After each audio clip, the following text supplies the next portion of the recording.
that even mean, Bowers Game Corner? Here, YouTube, I'm back again to read some more rules, and today I'm reading the rules for Mad Gab, the card game. This is for 4+ players, ages 12+. It's not what you say, it's what you hear. Contents of the game is 50 cards. The object, be the first team to score 5 points by solving 5 word puzzles.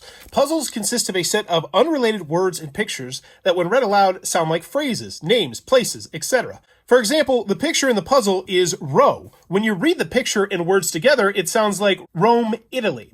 Setup. Shuffle the cards. There are 4 Mad Gab puzzles on each card. Each puzzle appears in a large word bubble. Its answer appears on the opposite side of the card, printed in small type in the center of the card. The answer for each puzzle is on the opposite side of the card. There are 200 puzzles in total. Each picture represents 1 word. Just figure out what a picture is, then read it in order with the other words in the puzzle.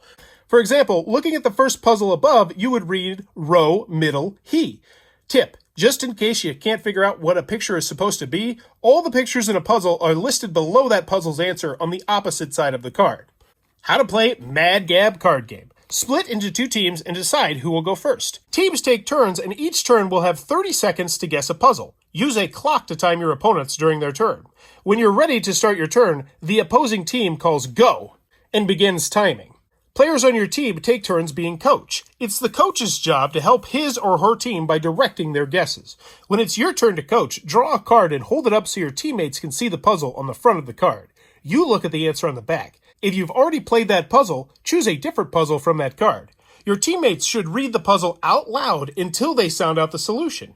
As your teammates try to solve the Mad Gab puzzle, you help by coaching them to say the puzzle correctly. You can direct them to emphasize certain syllables, say the puzzle faster or slower, or listen to a specific player who may be the closest to the answer.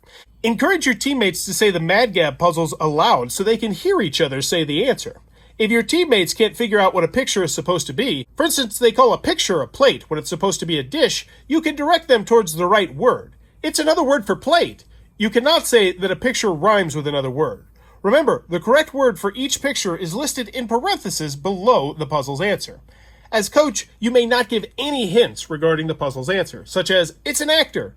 The opposing team determines if your teammates actually knew what they were saying and if they correctly solved the puzzle.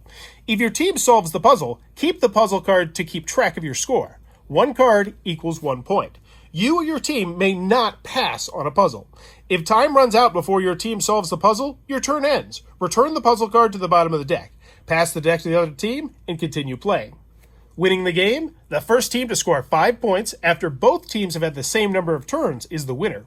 In the event of a tie, continue playing. The first team to score 1 point more than the other team after both teams have had the same number of turns is the winner. And that's how you're going to play Mad Gab the card game. If this helped you out, please consider giving it a thumbs up. Also consider subscribing or considering the Patreon. But go have some fun, and thanks for your time. This video is brought to you by all of my amazing Patreon supporters, and I would love it if you would join their ranks and have your name immortalized in the end of many of my videos for the end of time. But consider for only $1 a month. And as always, thanks for stopping by.